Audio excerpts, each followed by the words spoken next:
Ladies and gentlemen, esteemed guests and participants, it is a genuine honor to welcome you all today as we come together to celebrate the important partnership between Qatar Debate and UNITAR on this momentous occasion of Doha World Negotiation Day. This event coincides with the third day of Doha Forum and serves as an extension of Doha Forum Youth Edition. Our collaboration reflects our mutual commitment to enriching dialogue and empowering minds, particularly in the essential field of negotiation. As we gather in this vibrant space filled with diverse cultures and perspectives, it is crucial to understand that negotiation is not just a tool for reaching agreements, it's an art that shapes our interactions and defines our relationships with one another. Here in Qatar, where diplomacy and dialogue are vital for fostering peace and cooperation, the skills of negotiation and mediation hold particular significance. Investing in these abilities is essential for building bridges and nurturing future generations. At Qatar Debate, we have witnessed how these skills can create ripples that influence individuals and communities. Whether in Sudan, Libya, South America, or Europe, they have been instrumental in shaping narratives and empowering people to take charge of their realities. In times like these, mastering negotiation is more important than ever, as it fosters understanding and drives positive change. At the heart of our efforts, whether at UNITAR, Qatar Debate, or the Doha Forum, lies a spirit of dialogue and a steadfast belief in the power to effect meaningful change.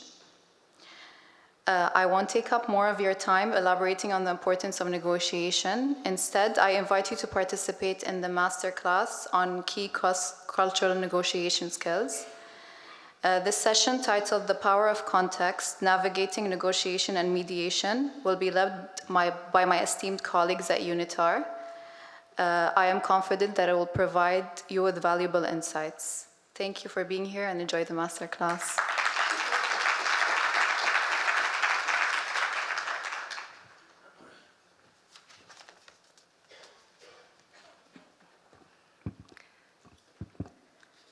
Assalamu alaikum.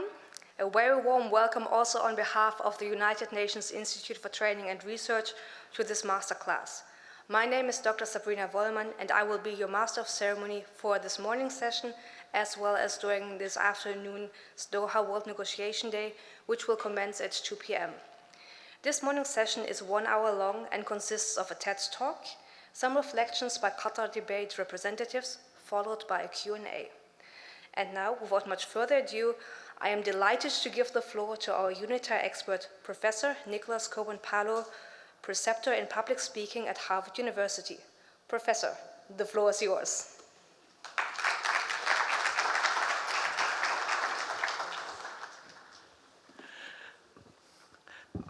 Thank you so much, Sabrina, for the introduction, and I'm tremendously excited to be here today.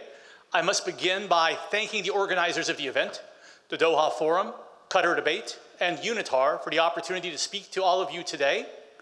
This topic is obviously important. Cross-cultural communications is something we all must be concerned about, but especially for the younger generation. They are confronting a series of increasingly difficult problems. Very difficult problems to confront that will require cooperation and lots of work to deal with on the environmental fronts, on geopolitical fronts, and many other areas.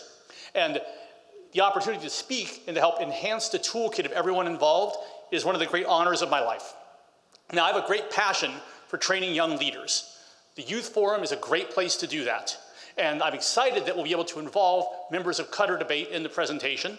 Aisha El Amadi and Nora Mazuka will be joining me on the stage in about half an hour.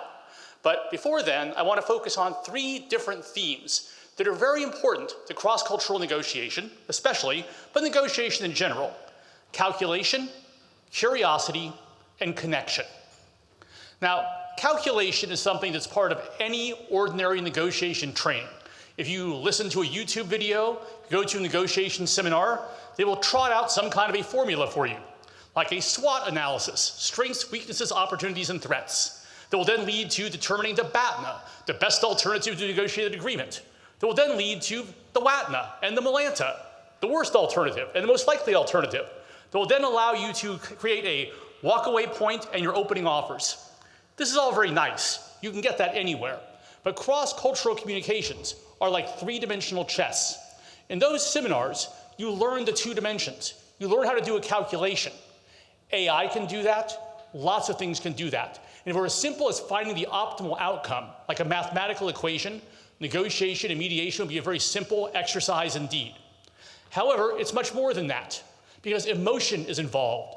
Emotion and cultural difference. And navigating those waters creates great opportunities as well as potential issues that have to be confronted. I had an opportunity years ago at UNITAR in New York to work with the former Singaporean ambassador to the United Nations. And he told me that in negotiations, it's not all about rationality. Instead, a lot of it's about emotion. In fact, he said you should observe what he called the 70-30 rule, that it's 70% EQ and 30% IQ. We don't find the rational answer right away. We have a lens of emotion that conditions how we think about things, that conditions the conclusions that we reach. And we reverse engineer. And many times we find what we want to conclude, then we find the reasons to justify it. So how can we get people emotionally to a place to where they want to work together, especially when their common set of understandings across different cultures can be so different? Those lenses can make an enormous difference in how successful people are or are not. If all the variables stayed constant, if we saw things the same way, it would be a very easy world to navigate. But it's not. If you travel to East Asia, if you travel to Africa, South America, the United States, different norms are going to pervade, and different things make people act in a different way. I remember I once had an opportunity to go to the Warsaw School of Economics to judge a negotiation competition. And I was waiting to talk to some of the people, be involved in the event. And I was sitting outside in the hallway, and time went by. 5 minutes, 10 minutes, 15 minutes. I sit there, and I'm seething inside. I feel disrespected. Why am I being made to wait so long? Sitting next to me was another judge at the competition from Nigeria. He looked at me and said, "You're American, aren't you?" I said, "Yes, I am. Guilty as charged." He said, "You have the American disease." I asked, "What do you mean?" He said, "Time. You think of time as indicating respect." And it's true that time equals money in American culture, that directness and immediacy is one of those prized instincts, that if someone makes you wait, they're disrespecting you. That was not the case in this situation. They were simply busy. But I was already walking in with a negative mindset. And if that gentleman from Nigeria had not pointed that out to me, I might have somehow sabotaged what it was we were trying to accomplish in that situation. So figuring out how our culture, our assumptions, make the familiar seem fair, make something that seems normal to us the same as it would be for everyone, and realizing when we're making that mistake is absolutely crucial. I think we all think that we have a rational right answer that can be pursued. But the truth of the matter is, different people and different cultures have different aesthetics. I remember during the first term of President Trump in the United States, he wanted to try and make peace with North Korea. And he sent emissaries over to talk to them. And they prepared an exciting video to try and persuade them of the great opportunities in front of them. However, the video reflected the aesthetics of the United States. They reflected the aesthetics of Mr. Trump. And the video that was put in front of Kim Jong-un was of a vision of North Korea that had resort hotels all along the coastline of North Korea, with casinos and tourists and lots of money being thrown around. Because to Mr. Trump and to many Americans, that would be an ideal outcome. But no thought went into North Korean culture. What was in the mind of Kim Jong-un? Their national philosophy is based around the idea of juche, of isolation, of protecting their culture from contamination. What Mr. Trump thought of as utopian, more casinos, more hotels, great economic prosperity, was actually dystopian to the North Koreans. And he had to adjust his approach as he went on. Many leaders go through this. Mr. Trump is no different than the rest, that they learn from these situations, and they learn that what's natural to them is not normal to everyone else. So part of being a good negotiator or a good mediator is recognizing your own blind spots. Things that are normal to you may not seem that way to everyone else. And that's very important because in the service of emotion, storytelling is really how negotiators and mediators can get people to yes, can get people to a correct answer. If any of you studied Roger Fisher, William Ury, they talk about building a golden bridge to a place, that when you want to persuade someone to go through a difficult negotiation, you have to show them that the effort is worth it, worth getting to the other side. But that thing they're trying to get to, you have to tell a story or create a series of images that will move us in that direction. If you look at theorists like Kenneth Burke and Walter Fisher in the field of communication, they say that if you want to persuade someone, you must feel authentic to them. They must be able to relate to you and find you trustworthy and authentic. How do you do that? Well, you have to figure out what their assumptions are and tell the story the way they want to hear it. Context matters. It always matters. Think about a bad day when you're walking down the street. If you're walking down the street on a bad day and someone puts their hand on your shoulder from behind, you might turn around and angry. Why is their hand on my shoulder? Maybe they want to fight. You turn around with a bad mindset. If you're having a good day, maybe you turn around and go, oh, a new friend I can meet. But the person who's putting their hand on the shoulder does not know what kind of day you're having. They need to figure out what they don't know. That's an easy thing to say and a hard thing to do. But by doing that, you can sometimes create a story that leads to greater success. For example, during the first Iraq War in the 1990s, decades ago, at the conclusion of the conflict, as it was winding down, the United States and its allies wanted to inspect Iraqi nuclear facilities. Saddam Hussein obviously thought this was a terrible idea. It was offensive to him, it invaded Iraqi sovereignty, and he felt like it would hurt him politically with his own people. The solution was found by looking at the rhetoric and looking at the context and finding a way forward once that dynamic was understood. A very smart negotiator said, no, we don't want to inspect the facilities. We would like to be invited as a guest to visit your facilities. This allowed both sides to satisfy their needs. The United States and its allies were able to determine whether or not there were nuclear materials in Iraq, and Mr. Hussein was able to turn to his people saying, we are not being inspected, we are engaging in hospitality, we've invited guests to join us, and they will behave like guests when they do so. Both sides could claim victory in that situation and move forward. By finding the right words, the right ways to talk going forward, you can sometimes make people's positions, which are so firm, not be positions, but become interests, which are being manipulated in a good way to find commonalities. For over 50 years, the United States and the People's Republic of China have managed to follow the Shanghai Declaration in relation to the area often called Taiwan. And it's because they found the exact right words that allowed both sides to claim the outcome they needed. So how can you find those right words? How can you create a story that will allow someone to get what they need? What you need to do is think about the interests that sit behind a position. Sometimes people have a position that says, we will not allow inspections. We will only allow a visit. How can we figure out how to get around this? Well, when I was living in Taipei about 10 years ago, I was hired by a major global pharmaceutical company to help them with a problem they had. And the problem they had was that they were being undercut on cost consistently by newly emerging pharmaceutical companies in that region. And they could simply not go any lower on the price. They had fixed cost. Every time they went to a hospital to try and do a deal, they would say, how can I turn to my board of directors? Cost is everything. They're offering a lower cost. You can't offer a lower cost. I must go with them. So we had to find a story, a way of talking about this that would be persuasive to them within that frame. So cost certainly involves immediate money, but cost can have a broader meaning as well. So we tapped into the culture, the Neo-Confucian culture in East Asia, in Taipei, in that area. And the solution we came to was to talk about not just short-term cost, but long-term cost. And cost not just in terms of money, but in terms of reputation. And the story we told was the reason why, for example, you might buy insurance is even though insurance costs you money, you save money ultimately in the long run if something bad happens. And the story we told them was that if you go with these young companies, they're offering you very low amounts of money you have to pay for these pharmaceutical drugs. Yes, in the short run, you're paying less, but they're less established. You don't know if their labor source is going to be as good as it could be over a longer run. If there's a shortage or a problem, they don't have alternative warehouses or sites or locations in different countries they can fall back on. And if there's a problem, like, say, a pandemic that occurs, and they're unable to access those drugs, and other hospitals in the areas can, not only have you lost customers, but you've also shamed your hospital. You've shamed people in your community. And shame and multi-generational shame and reputation is very, very important in Neo-Confucian societies. So we reframed the pitch. We said, yes, cost comes first. But cost is not just short-term money, it's long-term money. It's reputation, it's honor, it's prestige for your hospital and in your community. How will you preserve that? Yes, you're afraid to tell your board of directors you paid more for the pharmaceutical drugs in the short run.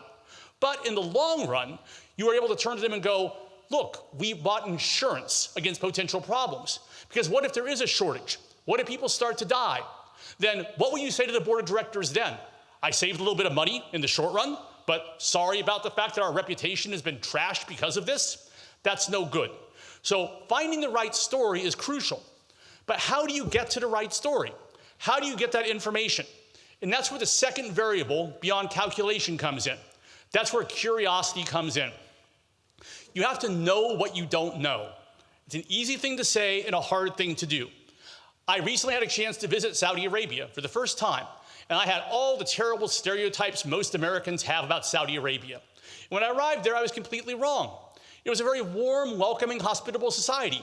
People were incredibly funny. All my assumptions were wrong. It was a good lesson for me, even after decades of working in the negotiation realm, that there are lots of things I don't know, and if I'm curious, I can learn all the time as I go. One of the most important things to accomplish this with a sense of curiosity is to project that curiosity, not just genuinely, but also performatively. And this is where the very important element of engaged listening comes into play. And I say this to everyone, but especially to young people out there, that I think that there is a problem with engaged listening. When I work with my students at Harvard on a regular basis, every time there's a break during class, everyone is on their phones. Attention spans seem to be getting shorter and shorter across society. The biggest gift you can give someone in a conversation is your presence, being fully there and being fully present in that moment. Very few people do that very well. The rewards for it are tremendous. Now, how do you do that? What are some of the mechanics involved in being a good, engaged listener? Well, think about the best conversationalist you've ever met. Are they the funniest person? Are they the smartest person? Do they tell the most entertaining stories? No. The best conversationalist makes you feel heard, makes you feel valued, makes you want to tell them more because you feel like they're genuinely interested in what you're saying. Being that good listener is an incredibly valuable thing to have. It does a number of things for you. First of all, you're leading with respect. You show them respect immediately, and most people who are healthy people want to reciprocate that respect. If you start with respect, the odds of them respecting you back go up tremendously. If you don't respect them going forward, then it's very unlikely they're going to lead with respect themselves. Second of all, you're getting free information. I talked about in the first point about the need to tell a story in a way that's compelling. How do you make it compelling? Well, you need to know what's important to the person in front of you. What do you need for that? Information. If you become a good listener, they will offer up that information. And for those of you who are non-Westerners, let me bring you in on a little secret. If you don't know this already, that most Westerners, Americans in particular, are afraid of silence.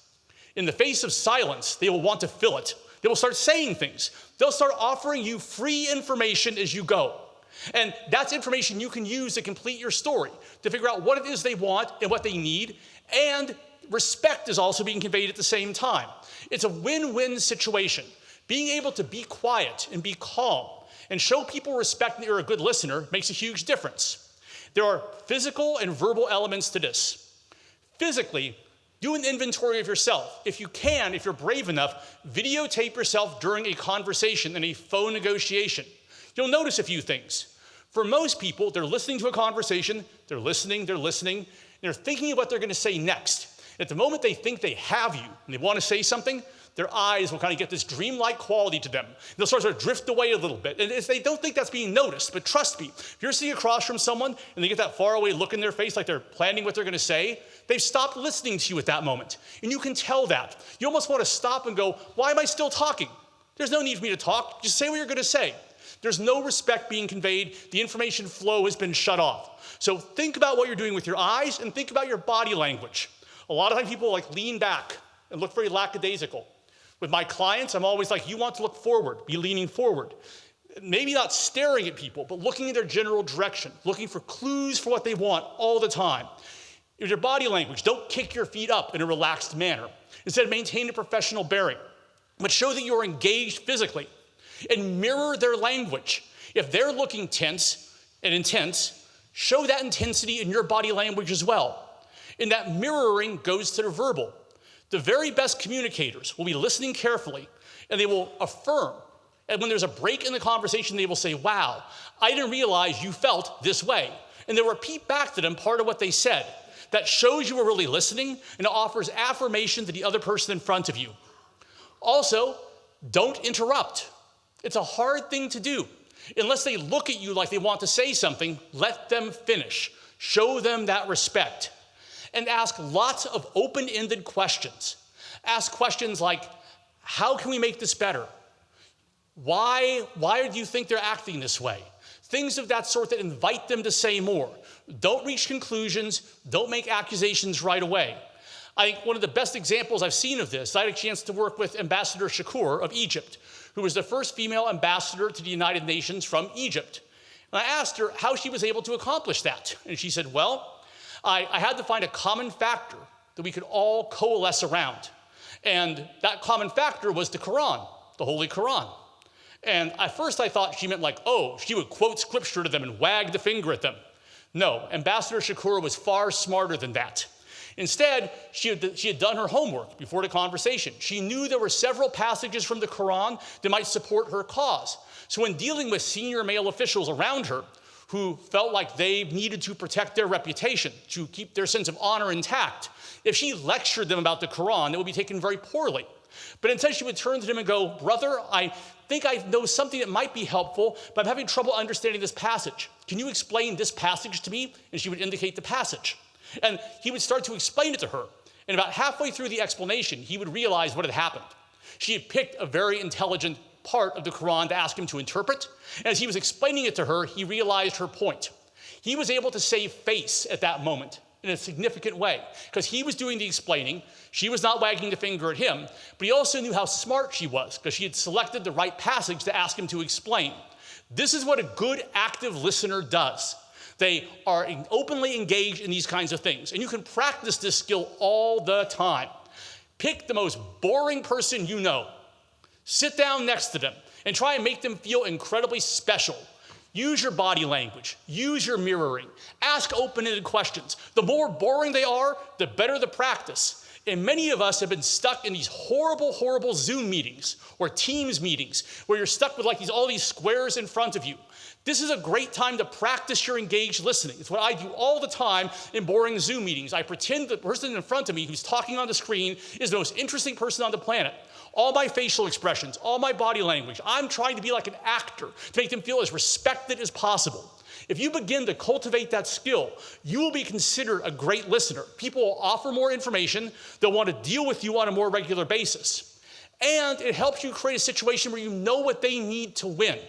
Everyone needs a win in a conversation. If you want to continue to do business with people, because we are not in the business of selling cars or television sets or washing machines. We are building long-term relationships and trying to solve important problems. These are not one-off relationships. These are serialized relationships. People will want to do business with people who respect them and allow them to walk away with a win. If you create a situation in a negotiation where you are clearly the winner and they are clearly the loser, they will not want to work with you again. Their boss might not even let them work with you again. You need to make sure they can walk away with a story of how they got what they needed. Maybe not everything, but they can go back to their boss, their superiors, their constituents, and say, hey, it wasn't perfect, but we at least got this. If you don't think about where the other person is landing in a negotiation, you're putting yourself and them in a terrible situation. So by being curious, by asking questions, by being engaged with people, you make them more willing to work with you. They give you free information. They feel respected. That helps you build your brand going forward. All of that is in the service of making a connection. I think so often in a negotiation, we see people as problems or obstacles that have to be overcome. Sometimes we see them as the sum of their positions, not as people themselves. For example, there was a major negotiation years ago in South America involving labor relations in a mine. And on one side was a military general. The other side was a very left-wing labor leader. Not surprisingly, they did not get along at all. And the first few days of the negotiation went horribly. They argued back and forth. They didn't have a conversation. They gave speeches to each other, at each other, again and again. And it was clear the negotiation was going nowhere at all.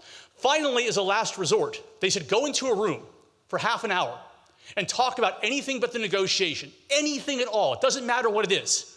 And so they went into the room, these two people, and outside the negotiators, mediators sat, and they thought maybe they might have to go into the room. They thought there might be a fight in that room at that moment. But actually, nothing like that happened. And when they walked out half an hour later, they were chatting amiably, seemingly getting along pretty well. Obviously, everyone was really curious. What had happened? How had that outcome been achieved? Well, they said they didn't know what to talk about at first, so they started talking about their families. And they realized in talking about their families, they had something in common. They were both raising a severely disabled child in a South American society where disabled children are not that respected or treated that well. And they talked about the struggle they faced in their family dealing with that problem. That made them see each other as people, not as the sum of their positions. And as a result of that, it didn't solve everything. But now they were talking to each other. They were giving speeches to each other. The possibility of success became much more likely as a result of that. If you think historically about Gandhi's strategy with the British in India, a lot of his strategy around nonviolence was he wanted the British to see them not as the savages they were told they were, but as people just like them, with the same frailties and the same value for life. And as a result, the narrative of them being savages was blown apart, and the possibility of seeing each other as people jointly was expanded in a dramatic way. So I would say in terms of advice, one thing to think about is when you find yourself in a difficult negotiation, a cross-cultural negotiation, you always should find something to agree upon before you disagree. Never start with disagreement. Find something to agree on, even if it's something really banal and not that important. Maybe it's just that the lunch was not so good. You're complaining about the lunch or how hot the weather is. Whatever it is, find something as a way of agreement so you can show that that's possible. And this is where cultural diplomacy is so important. The ability to talk about art or dining or music or sport or something, or travel, or something of that sort, to find those connective issues, make each other see each other not as an implacable opponent, but as a person who you have something in common with. That is the way of cracking the code for that kind of situation. I would also say that you have to deal with the fact that in difficult cross-cultural negotiations, there will be moments of frustration. There will be moments of anger. When you are angry, you will give the worst speech, you'll give the best speech you wish you never gave. And I think we all know that's true. We've given that speech where it's like, we are righteous, they are wrong. We tell them about themselves. We see the look of hurt on their face. We're like, aha, I got you. And then 5 minutes later, you're like, what have I done? Now I have to clean up this mess or else we can't go forward.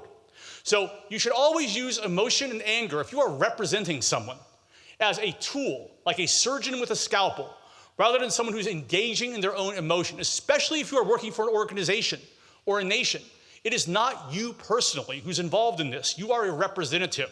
And so your job is to represent them as best you can. I had a chance to work on a negotiation on behalf of UNITAR years ago between Japan and South Korea. And if many of you are familiar with the comfort women crisis that occurred at the end of World War II, where Japan sexually enslaved Korean women. And this caused horrible relations between Japan and South Korea for decades. And numerous agreements were reached along the way. But around 6-7 years ago, the crisis respiked again when the South Korean Supreme Court decided that Japanese companies would be responsible for the activities that occurred previously during World War II. Now, the Japanese government protested vigorously about this and said we'd already reached agreement government to government. But the South Korean Supreme Court said that's not the issue. The private companies are still responsible. South Korea said, we have righteous anger here. And Japan said, you're breaking our agreement. And literally an important military and economic alliance between those two countries that had started over the last 10 to 20 years began to fall apart. I had a chance to work with the South Korean diplomats, and these were very well-trained people. But their anger was so strong, they had difficulty seeing past that. And it was only when they could look at each other and go, our common interests are so strong, we have to put our anger aside, they found a way forward to resolve the problem. And they did. And now relations are much better than they were 5 or 6 years ago between South Korea and Japan. I would also say, think about cultural difference in terms of sending missed signals. We talked earlier about the fact that when I was in Warsaw, I became a victim of the American disease of time.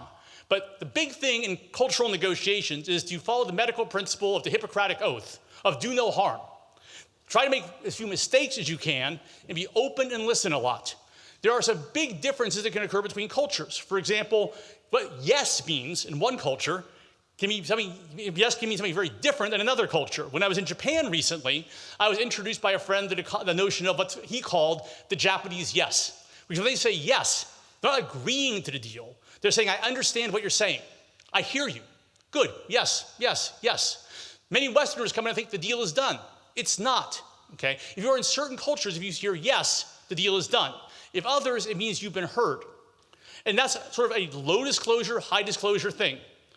Think also about the fact that if you are, for example, going to China to do business. I have clients from Texas who were going to go to China to do business. And I was like, what are you going to do when you meet someone? I'm like, I'm going to look them in the eye, give them a good, strong Texas handshake. I shook my head and said, no. These were younger executives going over there. If you walk up to the smaller Chinese gentleman and look them right in the eye and give them your big Texas handshake and squeeze their hand until it almost breaks, they're not going to yell at you. They'll just smile weakly and never talk to you again. They'll just disappear into ether. And that's a huge cultural difference you have to be attendant to at a fundamental level. I think we also tend to project too much in this area. I, years ago, had a chance to work with the former Pakistani ambassador to the United Nations. And I was on a panel with him, and someone asked the question, among the American ambassadors to the UN, who did you prefer to work with, Bill Richardson or John Bolton? Now, Bill Richardson was a very famous diplomat who was involved in lots of deals, a very smooth negotiator. John Bolton was an ambassador to the United Nations, but he was against the United Nations. And we've probably seen him on TV with the big mustache, very volatile character. And so when someone asked that question, I thought it was a stupid question. The answer was, of course, Mr. Richardson, and I was wrong. He said, no, I prefer Mr. Bolton. With Mr. Richardson, every time I think we have a deal, it's like holding on to a bar of soap. It slips away and we have to start again because he keeps renegotiating things. On the other hand, with Mr. Bolton, he's a straight shooter. I know where he stands. If he says he doesn't like something, I know it. If he likes something, it's definite. And in that way, Pakistan was more like Texas than China. And that's an important thing to diagnose. We don't know the things we don't necessarily know about. I would also say, consider the importance of humor and humility in cross-cultural negotiations. Laughter is a wonderful thing, but humor can be dangerous. Humor, poorly deployed, can offend people and cause all kinds of problems in a negotiation or a mediation. The safest kind of humor is self-directed humor toward yourself. We're all going to do silly things, and we can view them as an opportunity or as a problem. I would say, a great example was when, this is where I tie back to the youth forum a bit. In my 20s, when I graduated from college, I went off to live in South Korea for a couple of years to teach English at a language institute. And while I was there, one of my roommates from Canada, his name was Will, his family came over to visit. And a South Korean family invited us over for dinner. And so we're sitting at the dinner table, and the South Korean family brought out this incredible spread of food. The panchan, the kalbi, the bulgogi. It was amazing. It was everywhere, all over the table. And the Canadian family, they were blown away. They sat down. They were like, oh my gosh, there's so much food here. They literally rolled up their sleeves, loosened their belts, and got down to eating. And they felt like they needed to eat as much as they could. So they ate almost everything on the table. About 3/4 of the way through the meal, the South Korean family looked at each other, and the wife got up and ran back to the kitchen and started cooking more food as quickly as she could. And she brought out a whole new spread to put on the table. The Canadian family looked appalled and horrified, and they continued to try and eat. And we let them do this for a while until we finally stepped and said, no, it's a moment of confusion, because in Canada, if you don't clear your plate, if you don't eat all the food, it's offensive to the host. Whereas in South Korea, if you don't provide extra food when food is running out, that's offensive to your guest. Those kind of cultural differences can bind people together and not just cause problems going forward. Thinking about that South Korean episode, when I first came to the country, I was the classically unprepared person you might expect many Americans would be. I knew no Korean. I bought a copy of Culture Shock Korea, and a language book, got on the plane, and landed. And when I arrived there, my host, the owner of the institute, said, "Welcome to South Korea, Nicholas. We have an important client dinner tonight. Come, let's go to your new apartment. We will drop off your stuff, put on a nice jacket and tie, and we'll go off to the dinner." I sort of gulped and said, "Okay." So we go back, I put on a nice white shirt, a tie, kind of like this one, and we go off to meet the clients. Now, I knew nothing about South Korea, really. I was very unprepared. So I go into the dining hall. It's full of people. There's a head table at the front. Everyone's sitting on the ground like they do traditionally in South Korea with the heated undol heating on the floor. And a very nice spread of food was in front of me, and they brought out the panchan. And among them was kimchi. Have any of you had kimchi before? Okay. Kimchi traditionally it's a pickled vegetable. It's fermented in the ground, and it's typically very red and vibrant. And so they brought out the kimchi, and they were like, "Will he eat the kimchi?" And I'm like, "Of course I will try to eat the kimchi." And I looked down to grab my fork, and there was no fork. I was in South Korea. It was the 1990s. There was no fork around at that dining hall. And so I'd never used chopsticks before. And so I looked at the chopsticks and said, "Okay, I'll do my best." So I reached down and picked up the kimchi, got about halfway up to my mouth, plop on my shirt. Got the second bite, plop on my shirt. The third bite I forced into my mouth, the fourth on my shirt. Everyone in the room is laughing, and all I wanted to do was get on a plane and go back home. But I looked around and said, "Hey, if I can laugh at myself in that moment, if I can simply try my best and keep going, maybe it'll turn out okay." And it did. People saw I was a good sport. I could laugh at myself and be humble in that moment. So I would say that in the face of cultural difference, knowing what you don't know, being humble, being willing to laugh at yourself, recognizing you have a lot to learn and projecting curiosity. We're all going to have a kimchi moment in our lives. The question is how we react to that kimchi moment. Being open and flexible and not being presuppositive of our own culture is the key to transcending those kind of problems. And so with that said, I hope you all surmount your kimchi moment as well as possible. And with that said, I want to invite a couple of younger folk than me up to join me on the stage for a moment to talk about Nora and Aisha, to come up and speak about the youth perspective on this, to add a more modern perspective to what I was saying. Aisha, please come on up.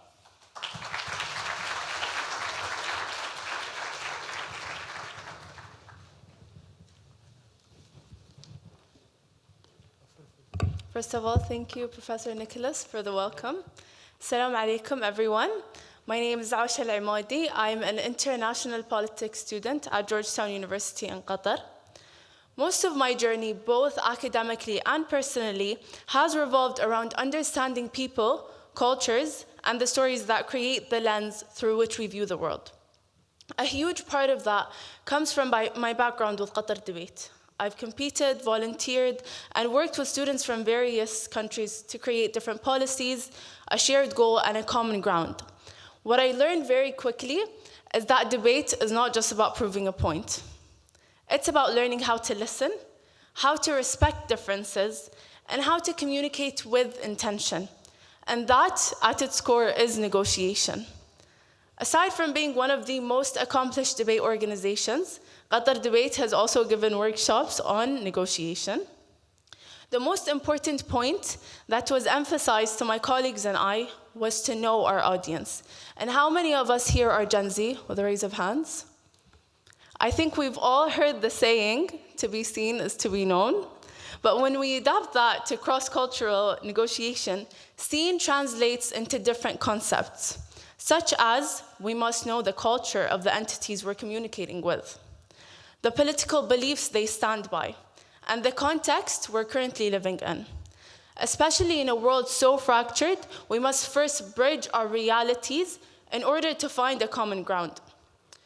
Being a student at GUQ means you can have a conversation about politics in class, and then you realize that you're discussing it with someone from Nigeria, Pakistan, France, Lebanon, the US, and Qatar, all around one table, all in one classroom.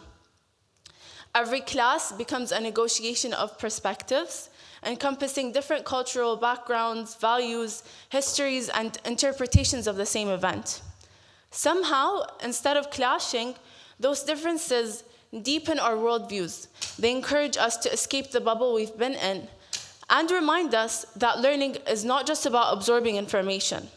It's about embodying and applying it. Finally, Qatar as a country has played a huge role in helping young people to reach this level of awareness, understanding, and communication. Qatar invests heavily in creating platforms such as Qatar Debate and the Ministry of Sports and Youth, for example, the youth delegates to the UN program, and programs such as the Education Above All Youth Advocates.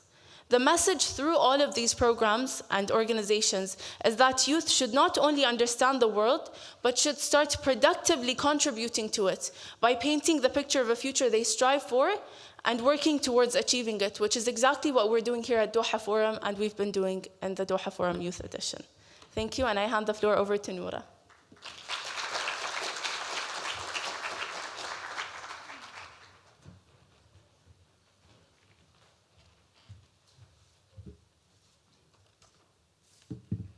Hello, everyone. My name is Noura, and despite my career being predominantly in the field of healthcare, I'm a medical student right now, I constantly find myself in spaces like this. In fact, I've been in the space of debate for more than 10 years now. I first started as a debater on the Palestine National Debate Team and World Schools Debating Championships. Then I helped start the Harvard Arabic Debate Team, and that was my first introduction to Doha and QD. I'm currently trying to establish the Oxford Arabic Debate Team, but in this context, I am the delegate of Palestine at the Youth Forum. And whenever I'm in these spaces, I sometimes run debate workshops. In those workshops, I emphasize one thing: listening. And we heard this from Nick, we heard this from Aisha. It's very important that we listen, especially in this time where it's basically an attention economy, right? Everyone's monetizing our attention, everyone's competing for it, and it's super easy to grab, right, with all of those psychological tools. To that end, I did want to bring in another lens to this multicultural context of negotiation, right? The multi-generational aspect. This is why there's a youth voice to this panel. When we talk about multi-generational elements of negotiation, we might have seen this in the Doha Forum, in our conversations with other folks who belong to a different generation. But I want to look more positively at this, right? We now have a common universal language on common universal platforms. So I want to think more about how we leverage that. After my speech, we're going to sunset into the Q&A session. So rather than make more statements, I want to leave us with a few questions that, honestly, as I was listening to this panel, I was wondering.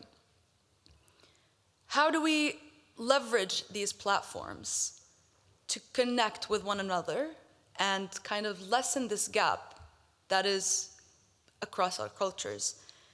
When we do have a platform, and when I say platform here, I mean online or in places like those invite-only sessions at the Doha Forum, how do we use this platform most effectively? And who are we representing? When we, in a negotiation context, make compromises, who are we compromising on behalf of? And more importantly, when we are learning all of these formulas on how to communicate and how to negotiate and how to listen, which is fair enough, considering, all of these other things that are distracting and all of these stimulants around us, how do we tap into this innate human connection that should be somewhere in our neurological makeup? With those questions, I want to hand it over to Nick so he can lead us through the Q&A session.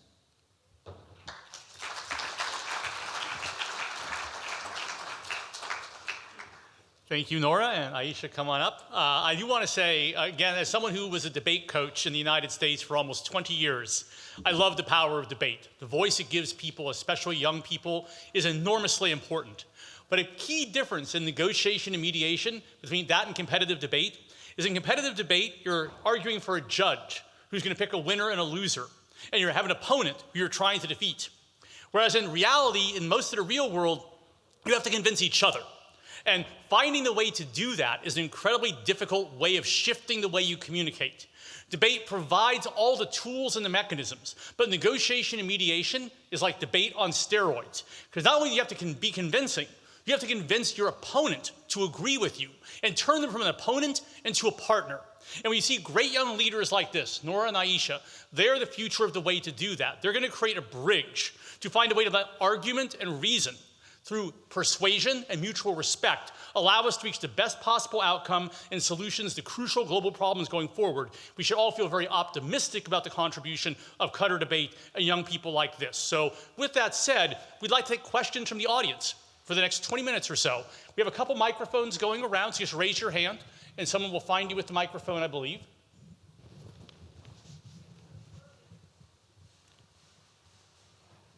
I don't know if there are any microphones, actually. Oh, here's one. There's a gentleman back there. So,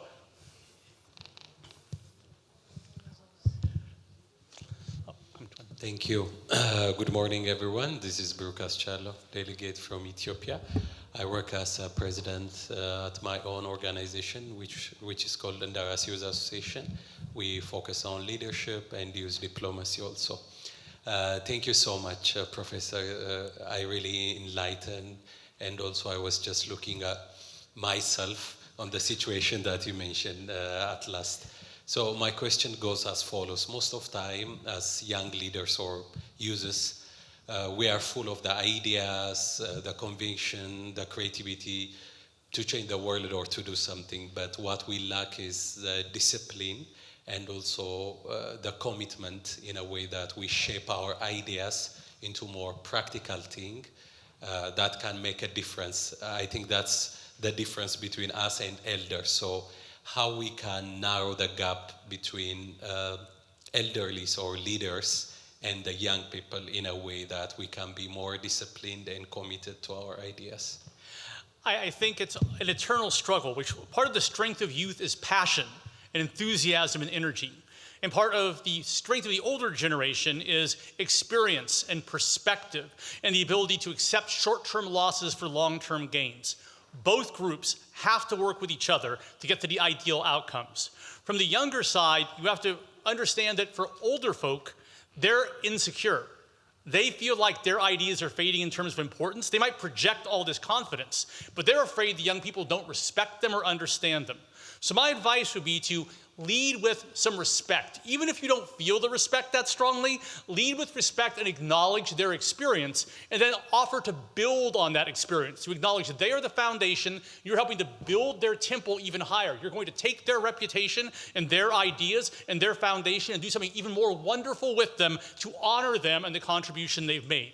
It's a rhetorical move, but it's a rhetorical move that will make them more willing to work with you. And once they do that, they'll be in a position to mentor you. The value of mentorship I cannot begin to impress as being so important. If you don't have a mentor, and if you aren't a mentor at the same time, you're missing out. Obviously, having a mentor is valuable. I would have accomplished nothing in life without my mentor, who was 20 years older than me. And it's a great sadness to me right now that he passed away and cannot see me here today. But I try to pay that back by mentoring young people as much as I can. And so having that cycle of mentorship, understand that if you're a younger person finding mentors, you're an older person, you need to be a mentor so you can stay young and learn from those young people as well. This cycle of mentorship, I think, is the way to break through that crust a lot of the time. Nora, Aisha, I don't know if you wanted to add to that? Sure. I also think that as time goes on, the older generation is beginning to acknowledge the fact that they're leaving the world to us. So there are attempts to begin collaboration. On your point about discipline, I think the best way for us youth to stick to what we're doing and to actually plan it out is to take everything step by step. Changing the world will not happen overnight, so we actually have to sit down and put a plan. Each person does their own plan. We come together, collaborate, and make a shared plan together. Yeah. Can I add one more thing? I also think that there's a misconception there of what discipline looks like. I think, like Nick said, there's a lot of passion in youth, and we see that. We see that in a lot of popular movements around the world. And they're mostly being led by college students and the youth in general. There's a lot of passion, and that passion, a lot of the times we see this in hunger strikes and and many other forms. The youth do have discipline. I think a lot of the time what we lack is direction and mentorship, and that comes with hopefully more and more mentors who are open and willing to listen rather than, dismiss, I guess, younger ideas and this young passion as recklessness. That's a great point, Nora, and I think that good mentors are not just people who teach. Good mentors recognize the cycle of their learning and their teaching at the same time.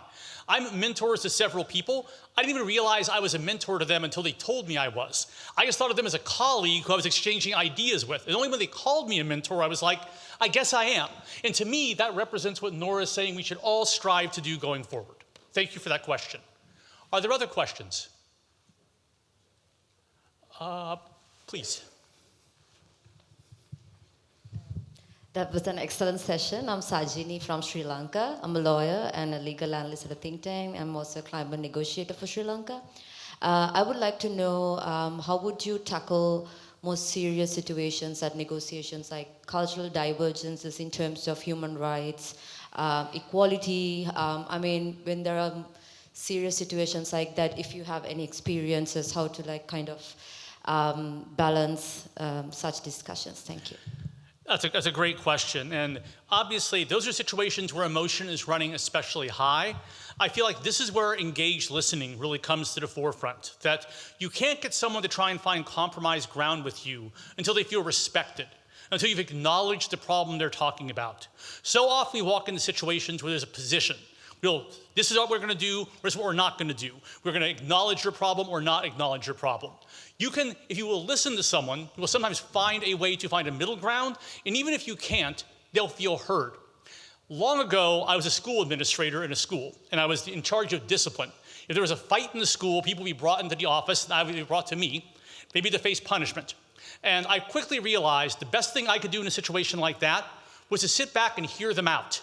That I'm not being paid by the hour in that situation. If I let them talk and feel heard, at the end of that, they're more likely to try and compromise. But part of the frustration of being in a situation where rights are being violated is that no one's paying attention, that no one's acknowledging it.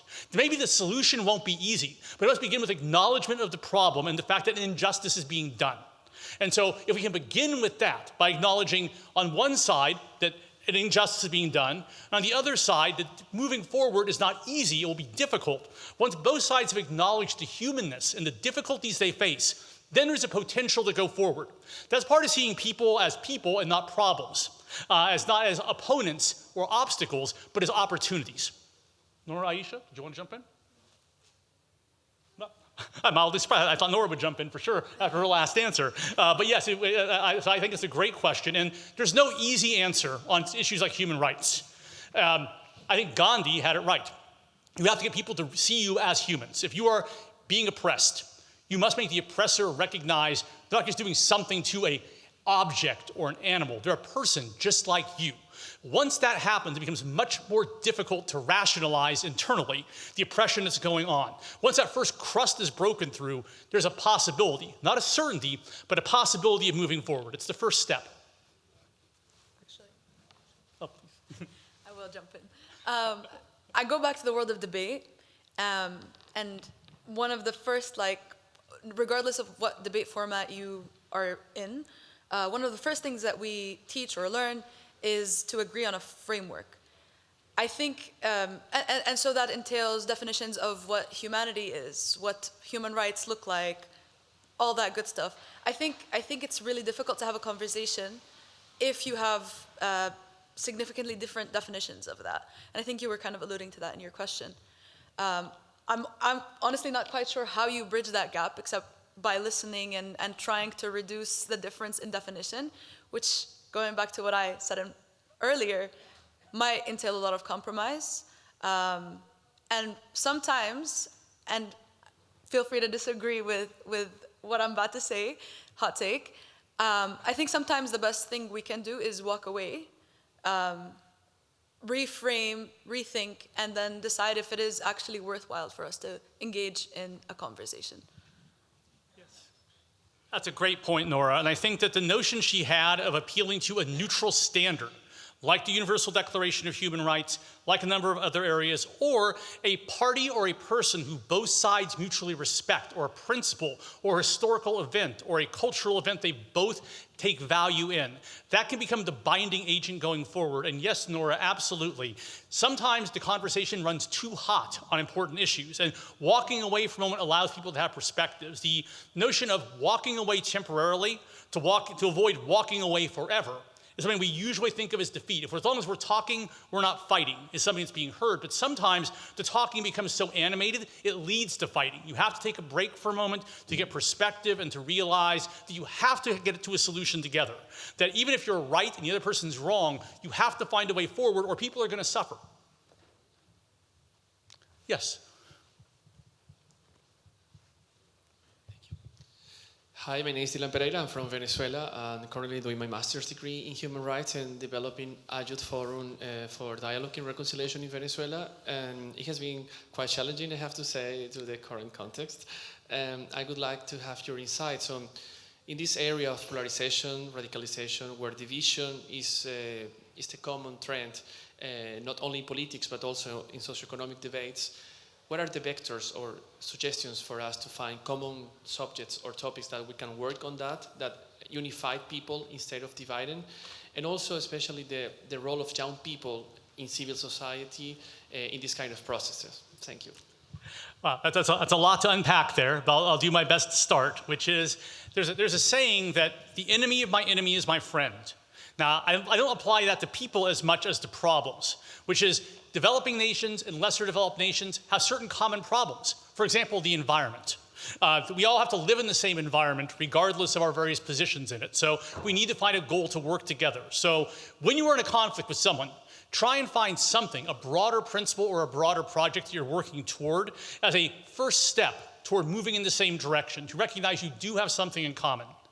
As for the youth, you bring a flexibility of thinking. And it's a time of great social change, technologically, environmentally, in terms of globalization. So much is going on. You need to make sure your ideas get out there, that they don't become sublimated. I think Nora and Aisha are absolutely right, that youth can't wait for the older society to be cognizant of this. But what it can do is it can make it easier for them to accept the ideas of youth by acknowledging, whether they feel it in their heart or not, the contributions made by the older generation. And that will allow them to help the young people advance their ideas and not view it as a threat. Nora, Aisha? I think adding on to Professor Nicholas, the point about finding a shared experience or a shared advantage or disadvantage, it links to like a negotiation as a whole. When you're going to negotiate with the other entity, you're supposed to find things that might trigger them to have compassion with you and with your arguments. So that could be, like he mentioned earlier, a historical event or an event that's occurring right now, but you have to use and like maybe abuse a bit of like the information or the things that are happening to people who are affected by them. So for example, if it's like a country you're going to negotiate with a government or an NGO, you mentioned the people who are under them, who they are directly influencing and how they are being affected by it. So I think that kind of like helps them see your perspective even more because it touches directly to their cause. Yeah. Other questions? Why don't we try to get to all parts of the room over here?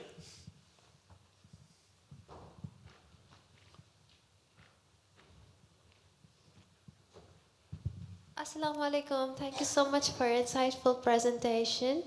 Since you mentioned about youth statements and negotiations where more youth voices should be heard, my question to you is, when youth participate in global youth statements and thematic demands, and they talk about the call for an action which the parties should implement in the countries to protect and implement policies to empower the local population. Why is it so challenging in the negotiation discussions to incorporate those demands? Well, that's a great question, and it might even speak to human nature at a certain level. I think that people presumptively create a story, a vision, where they are the hero. No one, I tell you, no one, no matter how evil they are in the world, thinks they're the villain, thinks they're wearing the black hat, is trying to do evil like in a movie. Instead, they have told themselves a story to where they're doing good. And the way you have to do that is to disrupt that story, to show that they're leaving things out of that story that cause them to be living a fiction, and to try and do it in a way that's not threatening by asking questions, like Ambassador Shakur did with the Quran, to lead them to that conclusion in a way that's inescapable for them, that people who are doing bad things or against change, they think they're doing good, and they're looking away. They need to be made to look at and to acknowledge that, not to make their ideas go away, but to add to their ideas. Nora, Aisha, did you want to jump in? Sure. Go for it. I think I'll just add that I think it's been alluded to a lot in our conversation that like the game of negotiations is a very personal one. And whether that's intergenerational, intercultural, there's a lot of ego at play, and recognizing the different power dynamics depending on whatever negotiation is taking place is important, because then you know whose ego is at stake when you're challenging a specific idea. So I'm just, I'm trained and my interest lies in neuroscience, so I think about that a lot in terms of like psychology games, if that makes sense.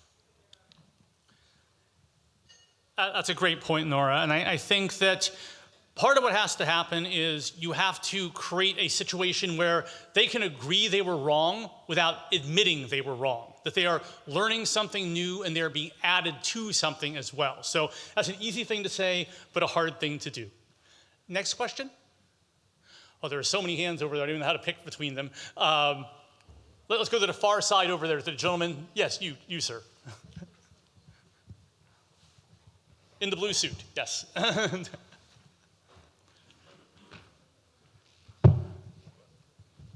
Hi, so my name is Rubai Asmad. I am from Bangladesh, and I am also a former debater. I'm currently working as a debate coach. So the specific question that I have is that, especially in negotiations that have a tight deadline, how do we avoid sheer volumes of redundancies in conversations? Because oftentimes what I see is that sure, the person in front of me might have great credentials on paper, but whenever they're talking, it's very difficult to keep your patience, because oftentimes what they're saying often doesn't make logical sense or does not add a lot of value to the conversation. And it's just dragging down the conversation a lot, which unfortunately becomes a test of patience. So how do we deal with those situations? Well, this happens all the time, I feel like. And a lot of it goes back to what we were talking about with engaged listening, which is that imagine that you're dealing with someone who's incredibly boring, who don't want to hear what they have to say, but they need to feel respected so they can acknowledge your viewpoint. So this is where you have to be an actor or an actress. You have to look at them like you agree with what they're saying and mirror what they're saying. Indicate like you've heard what they've said, and then add to it. Don't subtract, don't discount their viewpoint, but add your viewpoint to it. And then trust that the audience around you will be receptive to that. The second thing is control of the agenda. In any negotiation, controlling the agenda is absolutely vital. And if certain agenda items and certain people are only given the chance to speak, other voices don't get in. So insisting on rotating chances to speak, limiting the amount of speaking time, and increasing the number of speakers is a procedural device you can use to try and overcome that problem. But youth does not want to yield to old rigidity and old ideas. That's natural. That's how improvement occurs. But in order to get those people who have the power to change their minds, they have to feel comfortable enough to do that. The road to doing that is creating respect, or the vision of respect toward them, to allow them to accommodate what it is you want to hear, which requires you to sort of unpleasantly have to accept what they're saying, but not accept it in that you believe it, but accept that they've been heard and then move on from that. So not negating what they say, not refuting it, but basically rolling over the top of it and adding something even better that will resonate with the rest of the room. Nora, Aisha? Okay, thank you for that question. Yes, sir. Thank you very much. My name is Andres Bautista, CFC member of Chatham House. My question is, may you please give us key tips in different type of negotiations? Because, for example, we can negotiate a contract, or we can negotiate a public policy in the parliament, or we can negotiate an international trade agreement, or we can negotiate a peace agreement, for example, Gaza and Israel. So different type of negotiations, different type of tips. Can you give us your insights in these different matters? Thank you. Oh my gosh, I think that would require a book to answer that question. But I would say that a key one to think about is multilateral versus bilateral. That in bilateral negotiations, it's a much less complex table.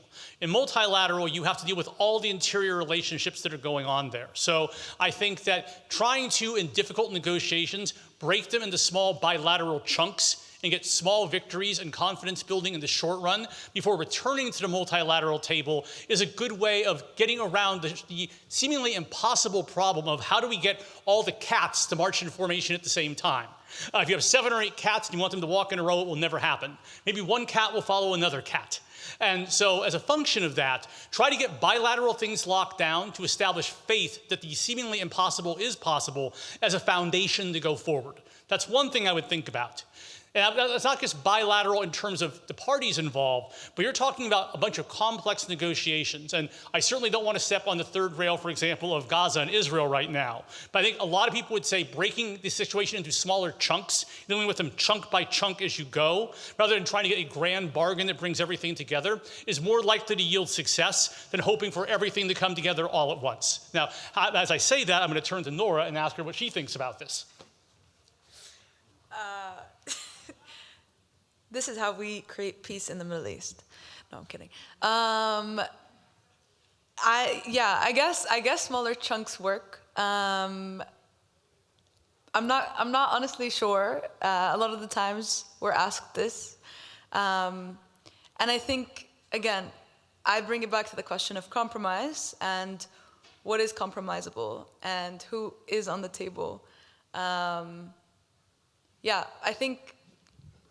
It's a really difficult question. It is. Well, if it were easy to answer, you could collect your Nobel Peace Prize, Nora. It's a very difficult one to get at. We have time for one more question. Yes. I don't even know how to choose. I don't think we've gone to the center section yet, so how about you, sir? Yes, you.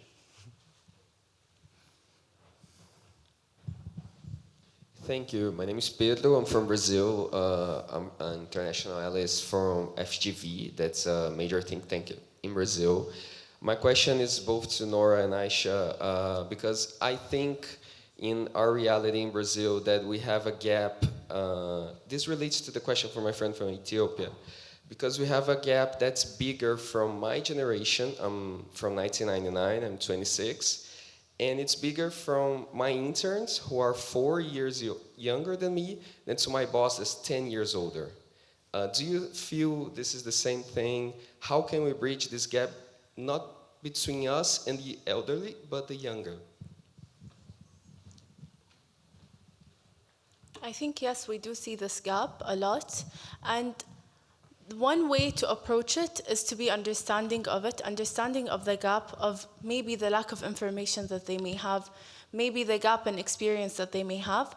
But as Professor Nicholas mentioned before, and Noura has mentioned before, trying to be mentors for them, trying to guide them through the world, and maybe presenting new ways of, like, for example, if it's in your workspace, new ways to deal with situations that they've been in and haven't maybe dealt with before. But I think it's very important to be understanding with the younger generation, because they are younger. Sometimes it does get difficult and you feel like you don't have any patience left.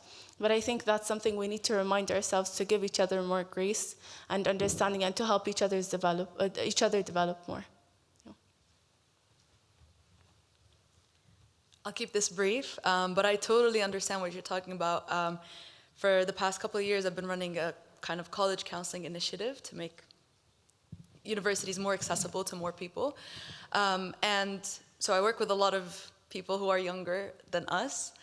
And I think similar to I think I try to put myself back in their shoes and think, what were my frustrations when someone was trying to help me or be a mentor to me?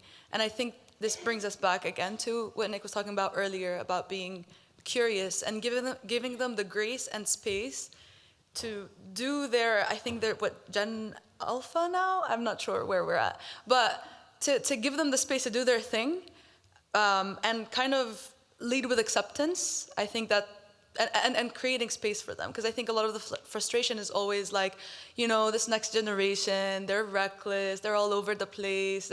And I think these things are not true if we embrace them with more like unconditional support, of course with guidance, and I think that creates a better outcome across the board.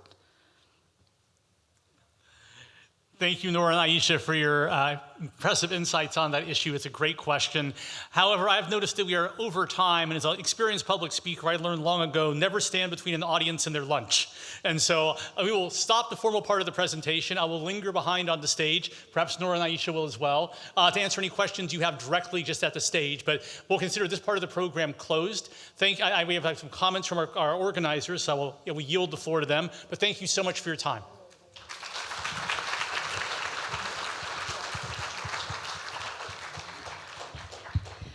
Yeah, thank you very much, everyone, for your active participation. And I can just say that since the advent of time, older generations have complained that the younger generation doesn't take them seriously enough. It's very, very difficult to communicate with them. So I think this is just one of the main things of humanity. Intergenerational communication remains a challenge, but as we've learned, as long as we try to be active listeners, this is what can be overcome. So thank you all very much for your very active participation and your very active listening today. And I'm really especially grateful to Professor Nicholas, to Noura and Aisha for their kind insights. And I would like to thank our colleagues from Qatar Debate for the great cooperation and for making today possible. I would like to cordially invite all of you to join us also for this afternoon session of the Doha World Negotiation Day, which will take place in this room at 2 p.m. Please note that the seats will be assigned on a first-come, first-served basis and that a few more people have signed up. And now, without much further ado, I'm delighted to invite you all for a lunch, which will be served outside shortly. Thank you so very much and see you in a bit.